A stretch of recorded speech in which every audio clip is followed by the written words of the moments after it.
So a lot of my background is as a resiliency and wellness coach, and I, like that, and I love the space I work with women to really focus on themselves and their holistic healing and wellness.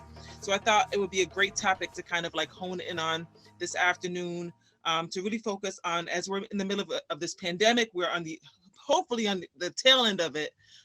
We have to go inward, and we have to really make sure we focus on ourselves, and we have to make sure that we focus on our immunities, right?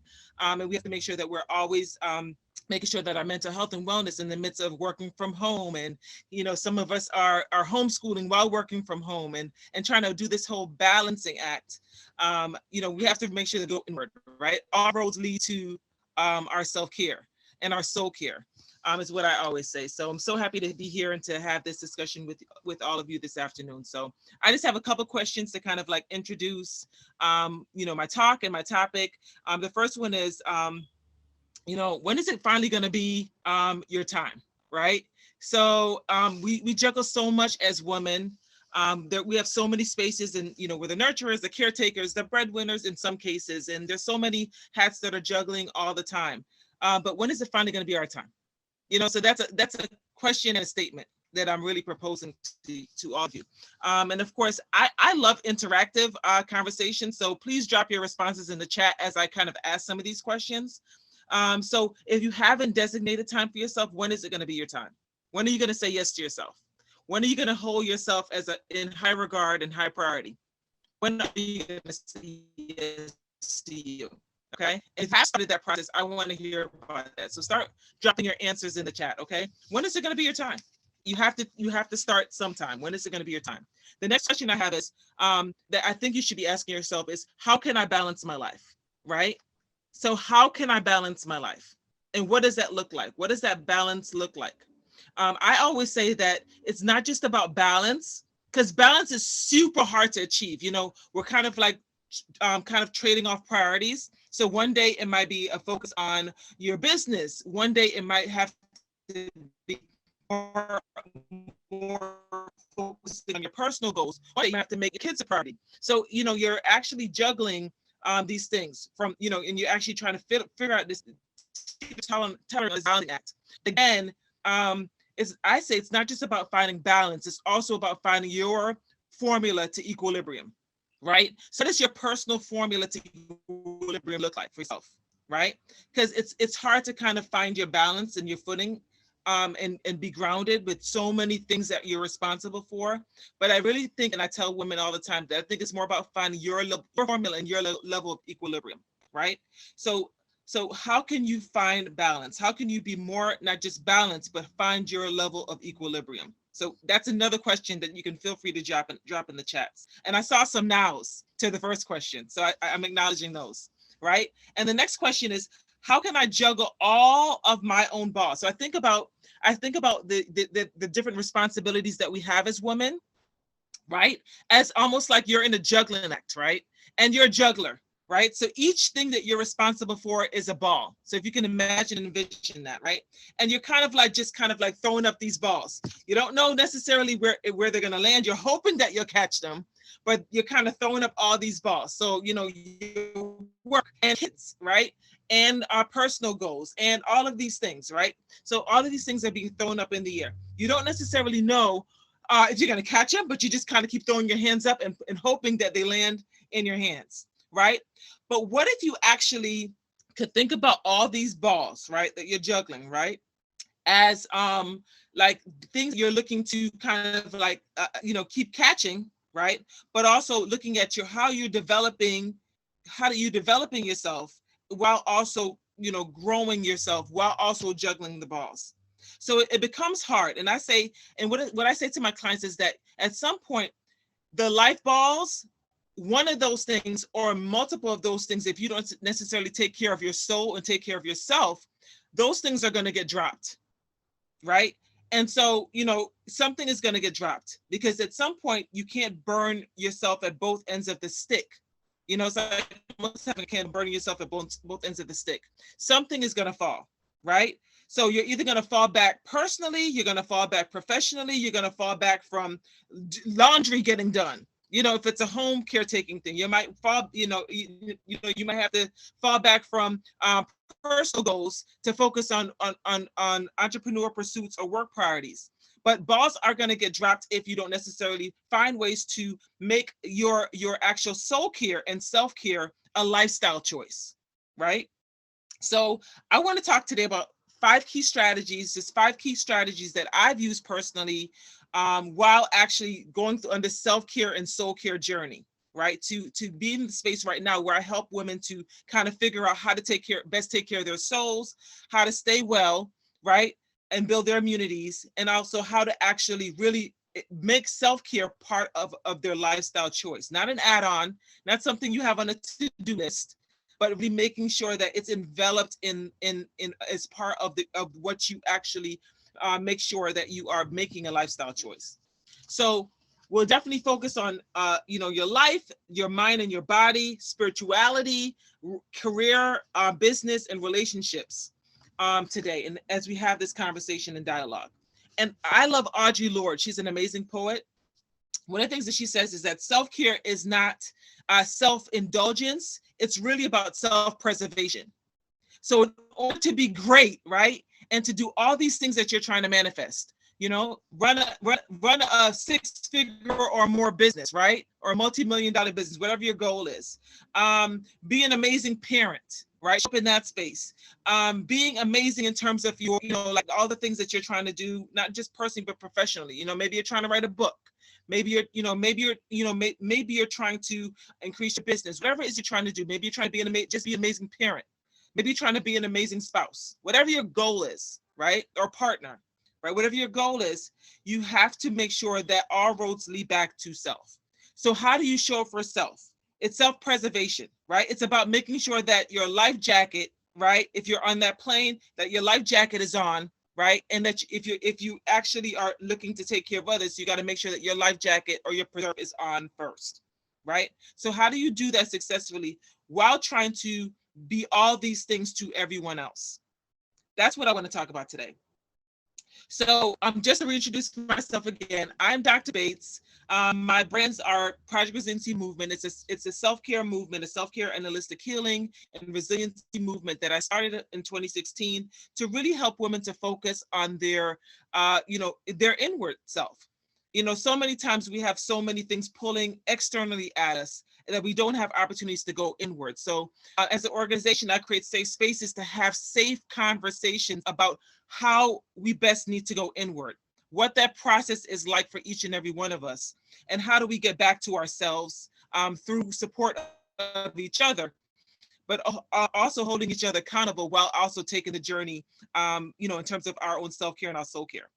So again, like it's finding a balance and equilibrium for women who, just like you, who are on the rise, doing amazing things, right? And making sure that you hold space for yourself care, your soul care, and making sure that you're taking care of your immunity, right? In the middle of a pandemic, while you're doing all these amazing things to move your career forward, right? To pursue all your personal goals, to be an amazing wife, mother, partner, and all these other things that you're juggling.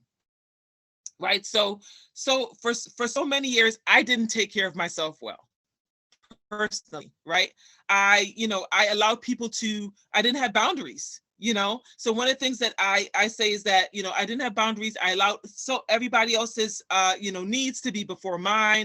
I didn't hold a space to say no. Right. So we don't know that no is a complete sentence, but no is also a boundary. Right. The word no, N-O, is a boundary that you create for yourself. And it's one of those self-preservers of your.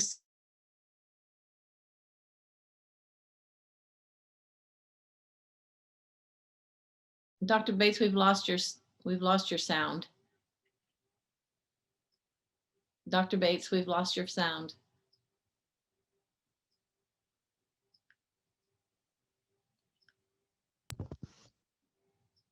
Can everyone hear me? Now I can hear you. Okay, I'm sorry. I saw you talking, so I was like, maybe they can't hear me. So I was going back to the original point I was making, was that no is a boundary, as well as basically no being, like it's holding space for yourself. So it's really those your one of the first things you can do for your self-care. It's really creating space and boundaries. So you're holding yourself accountable to yourself, but you're also kind of creating some boundaries and some space to say, hey, I'm holding space for myself. I have value. The things that I need in this moment, in this space, are important, as well as everybody else's needs around me. And it took me a very long time to be able to verbalize my no. So I want to ask that question. Are you verbalizing your no, or are you actually, are you holding space for your no as a boundary? Drop that in the chats. I would love to hear from you. Do you use no regularly as a way to preserve your self-care? Right. So again, no is a self-care preservation tactic, but it's also part of your very first thing to do to create boundaries. And one of the things that I would recommend, if you're not great at using the word no, is actually put it on your calendar. Right? You put space on your calendar for the things that you need to get done for you, even if it's just being still and being in silence. I recommend that you hold space on your calendar. So before I was actually able to say no, I would put space on my calendar for an hour, maybe 45 minutes, 15 minutes, whatever time I needed. And so when people would say, oh, can you do, or can I ask you to, I would say, listen, I have a standing appointment and I can't break it. No one knew that the standing appointment was myself. It was the opportunity I needed to focus on myself, to maybe pray, to journal, to meditate, or just to be still and silent, to be able to reflect, or even to hear from God, in those moments. Hearing from God and creating those spaces to hear from God is also self-care. So hold yourself in such high regard that you hold those spaces for yourself. And if you don't have the courage to do that, make it a part of your calendar. Put it on your calendar, or hold a space for yourself on your own appointment book. And actually, until I was bold enough to say no, I would just say I have a standing appointment, and the appointment would be with me. No one knew it. It would just be me. Right? So that's one of the things that I would definitely recommend. So just a little bit about my background and my story. How did I even get into this space about self-care and soul care and making sure that you have your life preserver on? I actually went through a journey, and for me, I had a catalyst moment in 2009. So in 2009, I actually broke 2 legs in 1 year. I don't know if you can believe this, but it's possible. I broke 2 legs 5 months apart in 1 year. Right? So people are like, how does that happen? I'll tell you how it happens. Right? So I wasn't taking care of myself. I was an adjunct professor. I had a pretty good, well-paying job at a nonprofit. Being a single mom, taking care of my household, running my home, sitting on a bunch of boards and nonprofits, and doing community work, but not necessarily making time and space to take care of me, right? And so I remember asking God the beginning of that year, saying, God, I don't necessarily feel that I'm on purpose. I'm doing what I need to be doing. I don't necessarily feel I'm holding a space for my purposeful work and what you created me to do. And I remember having that conversation with God. And I said, if you grant me the ability to have time and give me a break, my exact words were, Lord, give me a break to figure out what it is that I'm called here and purposed here to do. Let me just tell you something. You have to be so careful in terms of the words that you manifest when you pray out loud to God. And my words were, God, give me a break. I just am doing so many things. I need a break to slow down and figure it all out. And so I can listen to you and hear from you as to what my purpose is. And let me just say this, God answers prayers. So 2 weeks later to the day that I prayed, I decided not to do a resolution. I decided to pray that prayer for New Year's, right? And I said, God, allow me to understand what my purpose is by the end of 2009. Give me the break, God. Literally. Right, 2 weeks to the day, I come out, guys, literally, this is really true facts. I come out to my backyard, right? It's a sheet of black ice. right? I'm gonna go pick my son up to take him to basketball. It's like maybe 7 in the morning. Nobody's really up, no neighbors, it's really quiet. I slide, literally, I turn my car on, I come to close the door. Try to run back to the car. I go up in the air, my legs go up in the air, my body comes down, right? Right? My right leg, right? My body's facing, a certain way, and the bottom half of my right leg is facing a different direction, right? So I literally can see my leg. I'm facing one way, and the bottom half of my leg is facing a totally different way. So I'm looking at my leg broken, and there's nothing I can do. No one is outside. I'm calling and yelling, help. It's just me and God. And I said, okay, God, you're trying to get my attention here. You have to. There's no way that this happens. This is just so freakish, right? So I say, God, okay, you have my attention. What is it that you're trying to say to me in this moment? And he says to me, remember that break you asked me for? Remember that break you asked me for about 2 weeks ago. You asked me for a break. Here it is. And I was like, oh my gosh, you're so, God, God, you have such, oh my God. That's when I realized that God really is really, truly, like a God of irony and I'm saying, and a comedian. I was like, you are hilarious, God. There's no way that I asked you for a literal break, but because I wasn't specific with my prayer, right? Because I wasn't specific with my intention when I prayed, he did give me the break. And he said, here's the break you asked for. Now use it wisely. I said, okay. And I remember asking God, okay, all right, download to me this year. Now that you have me on this break, download to me what my purpose is. So he started telling me about right when I was outside on that ground, 20 degrees, freezing. He says to me, remember brokenness. I'm going to.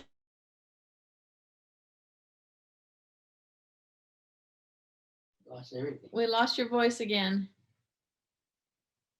We just lost your voice.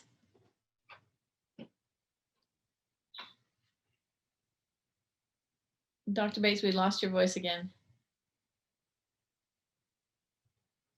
Okay. So 5 months goes by, right? And I have to learn how to walk again. I can't do anything for myself. I was super independent.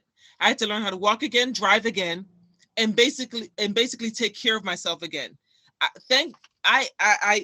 didn't have any income coming in, but somehow he allowed my mortgage to be paid. He allowed my needs to be taken care of, and people showed up and they brought food and they brought all necessities, and my needs were met. Now I'm getting ready to go back to work. Imagine this, guys. I'm getting ready to go back to work, and 5 months later, it's Mother's Day, and God says to me, okay, you ready? Okay, so it's Mother's Day. I'm gonna go hang out with my mom. And he said, okay, so this is my first time driving myself after 5 months of relearning everything, going through rehab and relearning everything. So I'm super proud of myself because it was a goal, 5 months to be able to drive myself again with one crutch. So I get upstairs, my mom's cooking. It's hot, steamy marble floors, right? And I actually make a decision that she said, well, I said, well, I'm really getting really tired. I'm gonna go sit down. She said, yeah, that's a good idea. Now, because she's cooking, it's hot, steamy marble floors. The floors are like steamy and wet. I go to sit down, miss the couch completely, right? With one crutch, the crutch goes up in the air. My feet go up in the air. And this time, my left leg hits a thick glass coffee table. And I come down. Again, my body's facing one way, and the left leg is facing another direction. 5 months. 5 months to the day. I said, okay, God, again, you're trying to get my attention here. What's happening? What's happening? He was like, okay, I taught you about brokenness, right? Right? You learned about, he severed ties with people, with friendships, with, my money, with, with all these things during 5 months. He said, now I got to teach you about resiliency, because your purpose is tied to resiliency, understanding what it means to be resilient. I'm like, what are you talking about? I thought I was going back to work, and I thought that was getting my life back. He's like, no, I got to teach you about resiliency. So be prepared to be out for the rest of the year. You said you needed a year to figure out your purpose. So this is going to take you through the remainder of the year. The left leg, right? So the next months is me learning about resiliency, praying, understanding it, absorbing it, trying to, while actually going through rehab again to learn how to walk again, going through the whole process again, right? I get to the point where I'm at the end of the year, and he says, okay, now I've taught you about brokenness and resiliency. We're going to put it together. And now I need you to teach every woman that you come in contact with, right, about how it is that you overcame all the things that you experience, being broken, relationships, friendships, finances. How did you overcome this? How did you gain the resiliency to overcome this, right? You're going to teach women how to do this. And of course, disobedience hit. I didn't do it like how he orchestrated. So fast forward to 2016. All right, I'm actually getting ready to start my dissertation process, right? He says to me, I need you to tell the school you're not coming back, and you're going to start the movement and the work teaching women how to move from brokenness to resiliency. And I was like, what are you talking about? I'm going to finish my research. And he says, no, you're going to start this movement. I start the movement. And, the first conference, I had 250 women, and we've been going ever since. And he's taught me so much in the space of showing up for women in terms of, my own process to healing, but also helping women to get to that space of healing and finding their resiliency. And a couple things that I've learned are these. I'm going to share my 5 strategies that I've actually learned along the way. So be prepared to write these down. All right. The very first thing that I learned was this. Self-care is a lifestyle choice and not an add-on on your to-do list. The minute I shifted my mindset, right, to no longer show up as, okay, it's something on a to-do list. Once I get to it, it's at the bottom of my to-do list. I made a lifestyle choice, right? So I choose to make it, to incorporate it and make it a part of my day, my processes, how I show up, right? So I wake up, I meditate, I pray, I start the day off with me. It means I have to get up earlier, yes, but I make sure that if my day's going to go a certain way, I'm going to set the tone for how my day goes. So I have to show up for me first. If I'm going to show up for others and hold space for others, I have to show up for me first. And so it's a daily routine and process for me to show up first for me, right? The second strategy I had come across is this, right? And feel free to write these in the chat as well. The second strategy was I had to affirm who I was daily, right? Right? So I had to manifest my worth, my value, and my potential to myself first. So then I could actually I know how I'm going to show up in the world, right? So I have to affirm who I am daily to myself first. My worth, my value, and my potential to myself. So then I hold space for how I'm going to show up for the world. So every day I have, I'm looking in my mirror. Every day I write in lipstick, right? I write lipstick on my mirror because I love lipstick. Lipstick makes me happy. So I write in lipstick on my mirror an affirmation, right? I hold space for an affirmation daily. How am I going to show up in the world daily? And how am I going to make space for myself first? Well, then I show up and I could determine how to show in the world. Today, on my mirror in lipstick, it says, you are worthy of everything, every level of abundance that's coming your way. You are worthy of everything and every level of abundance that's coming your way. That's my affirmation for today. So that's a space I'm holding for myself. So I'm super intentional. I don't leave room for my day to not go a certain way, because I'm actually determining from the onset how I'm going to show up in my day today. So no matter what, that's the space I'm holding for my day, right? So I would encourage you, if you're not into affirmations, if you don't create space for that, consider holding space for an affirmation daily, which then sets the tone for how you're going to show up in the world that day. The third thing that I had to do, the very third strategy was this, right? I had to learn to take care of my body, right? I learned that my health was my wealth. I had to take care of my body. If I didn't fuel my body with the right things, right, it wasn't going to perform for me. And it doesn't perform for me if I don't fuel it with the right things, right? Which means I have to make sure I have my plate is colorful, right? I have my fruits and my veggies and all those things that make my plate colorful, right? And I take herbs and supplements naturally, things that make my body and my immunity well. So for me, personally, some of the things I do as a regimen, right, a lifestyle choices, I do black seed oil, and I do I do sea moss, and those are things that are part of my daily regimen. Vitamin D and vitamin C, for instance, right? Because if my body isn't fueled right and actually imparted with the right things, then it will not perform the way I want it to perform on a daily basis. I apologize if you hear my dog in the background. Super apology for that. The next thing is, fourth strategy is, you have to tap into a source that's higher than you, right? So for me personally, I'm a believer, I'm a Christian, so God is my source. And I tap into God as my source daily at the beginning of my day, because it sets the tone for the remainder of my day, right? I do my daily devotion and my prayer, my meditation, and I put him first at the beginning of my day because it helps to set the tone for the remainder of my day. And actually, those things are part of your self-care plan and strategy, right?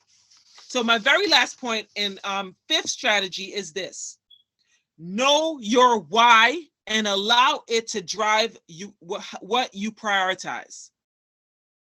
If you know your why, then it's going to drive what you prioritize on a daily basis, right? So I would love to hear from you. What's your why? Drop that in the chat, please. What's your why? Know your why. Because then if you have your why at the forefront, it's gonna set the tone for how you show up as well on a daily basis. What's your why? Okay.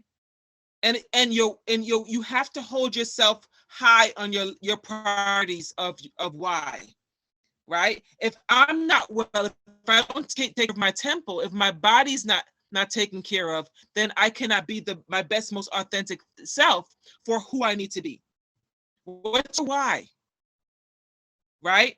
So in order for you to perform your why, you have to then focus and go inward and making sure that your soul and yourself is taken care of. So I hope that these strategies, give you consideration, give you the ability to kind of then really, really hone in on why you need to be important to you, and why making sure that your immunity, that making sure that your soul, and making sure that yourself is taken care of, as well as making sure that you make sure that you hold space for not just finding balance, but finding your level of equilibrium. Remember, all roads lead back to you. And one of the things that I need you to do is these three things. I need you to be radical with your self-care. I need you to be revolutionary with your self-care. And I need you to be unapologetic about your self-care, right? So radical about your self-care, revolutionary, which means that you not only do it within yourself, but because you're really honing on self, others will notice, and they will also probably want to come on your train of self-care as well. So holding space for not just yourself, but the people around you to take care of themselves is so important. It's so important to make sure that the people that are your accountability partners, your tribe, your network, that they're holding space for themselves just as much as you're holding space for yourself. Because what happens when you're all doing it together, there's an accountability, right? There's a sense of, I need you to step back and take care of you, right? Because if you're better for you, then you're better for everybody else around you. So again, I hope these 5 strategies help you to get back to self, to hone in on why you are important to you. And one of the things I love to say too, my favorite quote is this: well-behaved women rarely make history. So I need you to be not well-behaved when it comes to making sure that you're selfish about your self-care, right? Be selfish in moments of caring for self, because it makes you better for everything and everyone around you. Thank you so much for listening. I hope this was beneficial to all of you, and I thank you so much for your time and energy and space that you held for me to share today.